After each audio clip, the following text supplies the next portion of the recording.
IPL 2026 জমে উঠেছে, কিন্তু এরই মধ্যে একটা ব্রেকিং নিউজ পুরো ক্রিকেট দুনিয়াকে কাঁপিয়ে দিয়েছে। ভাবুন তো, আপনার প্রিয় ক্রিকেটার যদি হঠাৎ করে টুর্নামেন্ট থেকে মাঝপথে বহিষ্কার হয়ে যান, কেমন লাগবে? ঠিক এটাই হতে চলেছে।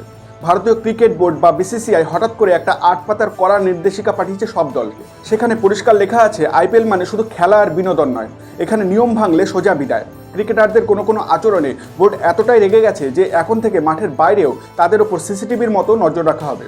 কেন এই সিদ্ধান্ত? কিসের এত ভয় বোর্ডের?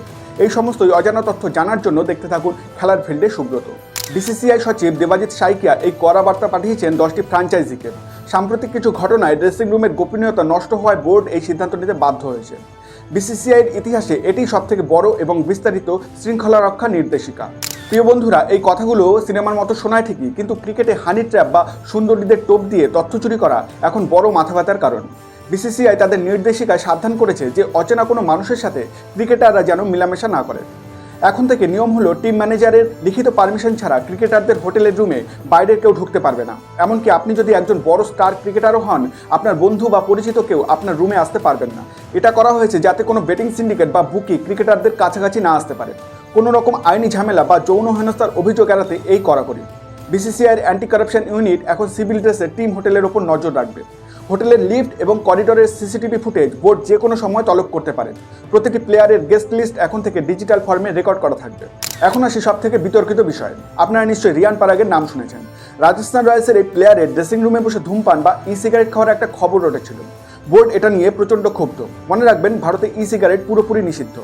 বিসিসিআই পরিষ্কার বলে দিয়েছে, ড্রেসিং রুম, প্র্যাকটিস মাঠ বা টিম বাসে ধূমপান করলে শুধু জরিমানা নয়, বড় শাস্তির মুখে পড়তে হবে। কারণ ক্রিকেটাররা হলেন কোটি কোটি বাচ্চার আইকন। তারা যদি ড্রেসিং রুমে বসে এসব করেন, তবে সমাজের কাছে ভুল বার্তা যায়। আর রাজস্থান রয়্যালসের ম্যানেজারের ডাগ আউটে বসে ফোন ব্যবহারের ঘটনাও বোর্ডকে ভাবিয়ে তুলেছে। ভারতের প্রহিবিশন অফ সিগারেট অ্যাক্ট 2019 অনুযায়ী ক্রিকেটারদের বিরুদ্ধে ব্যবস্থা নেওয়ার হুঁশিয়ারি দেওয়া হয়েছে। ড্রেসিং রুমে ফোন ব্যবহার আইসিসি এবং বিসিসিআই এর প্রোটোকল অনুযায়ী গুরুতর অপরাধ। গত কয়েক বছরে শৃঙ্খলা ভঙ্গের জন্য 5 জন ঘরোয়া ক্রিকেটারকে বোর্ড শোকজ করেছে। আইপিএল মানেই তো গ্ল্যামার আর বড় বড় মালিকদের ভিড়, কিন্তু বিসিসিআই এবার মালিকদেরও একটা সীমা টেনে দিয়েছে। ম্যাচ চলাকালীন ফ্র্যাঞ্চাইজি মালিকরা সরাসরি প্লেয়ারদের সাথে কথা বলতে বা ডাগ আউটে গিয়ে বসে থাকতে পারবেন না।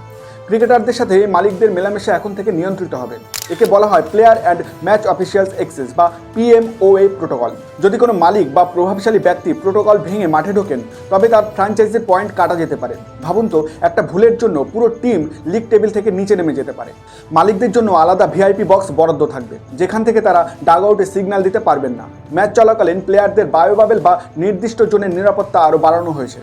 কোনো ক্রিকেটার যদি মালিকদের সাথে অতিরিক্ত যোগাযোগ রাখেন, তবে তাকে সন্দেহভাজন তালিকায় রাখা হবে।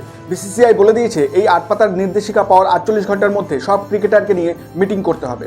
প্রত্যেক প্লেয়ারকে সই করে বলতে হবে যে আমি সব নিয়ম মেনে চলব।